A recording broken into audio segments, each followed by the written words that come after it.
to 9-3 now with an 8-4 victory over Gibbons. And now we go to the first of these top dog matches. I see a big smile on your face. Oh, this is great. It's just great to participate in this, whether you're working on television or not.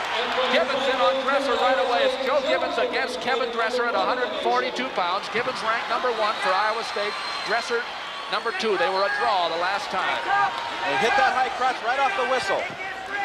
And he still doesn't have it because the whizzer is affected. Now this is how wrestlers lose knees. So the referee is looking at this closely. Being a competitor, Dresser's going to fight this as all he can. Boy, that's not tough on knees. Now he scores the 2. And Gibbons has the takedown. Well, Gibbons, each of these men have lost one this year to collegiate wrestler. And Dresser lost the last time out to Luke Scove. You saw that perhaps on Iowa Public Television on last Saturday night at Oklahoma State. Very strange, he ran out of gas in the last period. And now Gibbons is in again. And now he's got a couple of options here, Doug. He can't turn the corner and get behind him because the whizzer's a little too deep this time. So he's going to have to try to get to his feet with the leg, or he's going to have to try to get across it. There, you see him get across it now. He'll try to scoop it out in front. So this kind of negates the whizzer.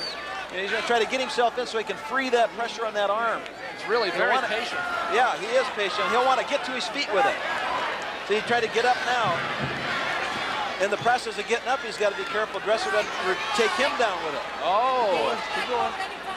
Now he's going to try to hold Dresser's arm in. He doesn't want Dresser to get his arm out right now. 2-1. Gibbons has wanted to start fast here. He's has done that. There you see Greg Randall, who won at Iowa, 134 pounds. Gibbons against Dresser. Gibbons won the national title last year. Kevin Dresser has had a wonderful season so far. Just that one loss at Oklahoma State and a draw against Gibbons against college wrestlers.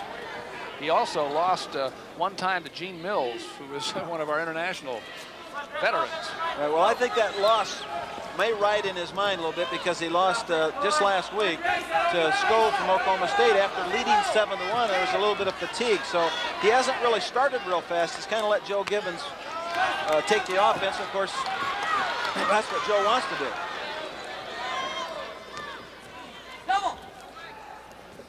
In the center, these are the two top in the country, #1 and 2. Yazzo was the man who beat Gibbons, but he's still ranked 3rd after, even with that victory over Gibbons in the East-West meet. Well, I talked to Gibbons about that early, and he said that Yazzo did a real neat little trick where he tried to step inside with one foot when Gibbons pulled it back. Then he stepped across and in behind and tripped him and took him to his back both times for 10 points. 142 pounds, Iowa and Iowa State. 9-3 Iowa State over the Hawks after 3 matches. Iowa State's won a pin and a decision. Summit pinned Egeland. Gibbons was the first Iowa State loser. Greg Randall came through 9-3, or 8-4. Reminder that coming up tonight at intermission, you're going to meet Dave Ozenbaugh off the mat at the conclusion of the meet, too. Please stay with us as Iowa Public Television will present its traditional season-ending compilation of highlights and memories. Set the music, and you'll have a chance to meet the crew, too. A behind-the-scenes look at the people who make these telecasts go. Dave Ozenbaugh, of course, was the winner in one of those tremendous upsets in 1981. And we may have started this meet with the same thing that Ozenbaugh finished that one with. Yes. Now Dresser had choice. He took up. Gibbons has really gone at it.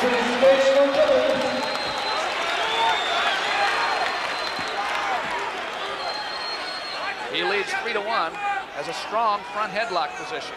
Well, he's letting go of it now. What he really wants to do is get his head off the top of that back. Now it's off to the side, and this is where he really wants to be. Head up on top gives the bottom man an opportunity to go either way. Head off to the side permits him to only go one way, and then you block the arm, and he can't go that way either. 3-1 Gibbons.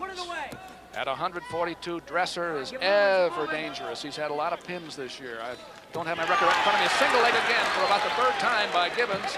He scored on one of them. Now you see him, he's trying to reach through and find that foot. See that free hand coming there. Still the whizzer's effective. And I tell the crowd and you, Doug, this is a dangerous spot on knees. one real hard rip or twist right there, and Dresser could have a knee injury, even though it isn't happening right now. We certainly hope it doesn't. That's a picture.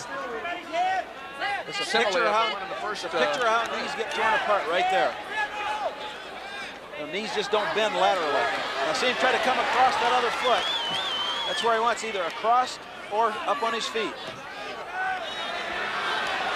Here's where knees go, right here. 3-1. No scoring being done here. There's neither man on top. Gibbons has the single leg, but Dresser has a powerful whizzer. He's trying to pull it off with his chin. Trying to take his head in there and pull that whizzer off with his head. And of course, the coaches from Iowa State, primarily Joe's brother Jim, wants him to finish this now. You got the lead, you dominate the match, finish it off. Whoa, nice leg catch by Dresser. That evens it up in a hurry. You bet it did. And now Dresser's on top and making riding time. It's 3-3. That's why he's ranked as high as he is. But again, the knee. Potentially dangerous. All right. You're down. We're in the second period. We've used almost the whole period. 8 seconds to go. Well, that's a nice offensive move by Dresser. Surprise Gibbons. You know, he hasn't done that to him before. And this time he just hit, as soon as they were free and they came in to touch each other, he hit that, penetrated deep, circled it, turned it, scored the takedown. Not many people take Joe Gibbons down, as a matter of fact. Not that slick either, not that quick. That was home right now. So you know that's why it's surprising you just hadn't seen it before. 1, 2, referee saying improve on that ankle, you can't stay back there. 3-3 at the end of 2 periods.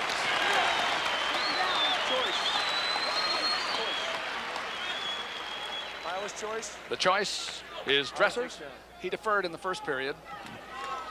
Gibbons took down and ended up a point down in that period. Yes, and now his brother coach has indicated to him that if he gets out, you're going to have to take him down.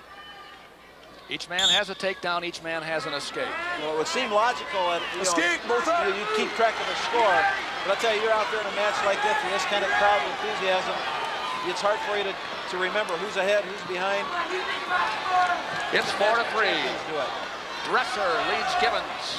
Iowa needs a win. Beautiful move underneath. Deep.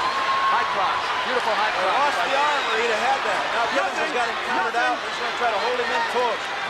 He doesn't want to let those hips get free, Doug. And that was potentially dangerous. Yeah, it wasn't a near-fall situation. It wasn't a takedown yet. It wasn't a takedown yet. Potentially dangerous. It was pulling the knee. Joe hurt his knee on that move. See Coach Gable in disbelief saying, well, how can he get out of that by doing that? There's no takedown because he still had a chance for the elevator over the top and the toe was being twisted real bad into there. It's a cheap call, but can't coach now. Just it's Phil Henning explaining to Dan Gable what was going on. We're at Hilton Coliseum. It was twisted under there. Let's see, here he's in now. He's got the foot. And Joe's in this position. Now he starts to come in this position now. As he starts to go here, he's pulling up on the knee, blocking it with his shoulder. And the referee calls it off. And you know, that's, as long as there's no takedown, they're still in a neutral position. You can't give the automatic 2 for the back point. Third period, Dresser leads 4-3. National seedings can be at stake here, too. Oh, yeah. This is a very important match. We see what Dresser's doing so well right now is he's standing, he's good stance. You know, he's keeping his knees bent, keeping his body down in that position to counter Joe's offense as well as have an offense of his own. We have 1 minute to go. At 142 pounds, Dresser leads by 1. Now Gibbons has a front headlock. His head is still not where he wants it to be. He just kind of has him blocked right there so he can't have an offense, but Dresser might have an offense out of here. Now there's a single leg by Gibbons. He couldn't keep it. Yeah, it's hard to penetrate through a man's head. You got to get under it. 35 seconds to go. Dresser made the move. That keeps the referee off him. Well, he knows Gibbons likes that high crotch that comes into his right, so he's trying to keep him out of there. The crowd is in it again. Dresser of Iowa trying to turn it around here. 9-0 Iowa State lead early. You see the time. That's a stall warning against Dresser, but it's not going to hurt him at all. It's too late for that. And Mike, if he gets penalized, it would hurt him. I don't think there's time enough to penalize him. And the winner is Dresser.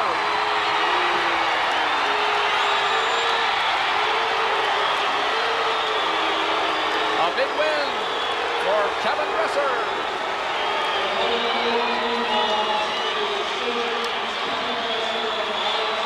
And that's what this Iowa State team is made of. They need to get this Iowa team is made of. They come down from 9-0.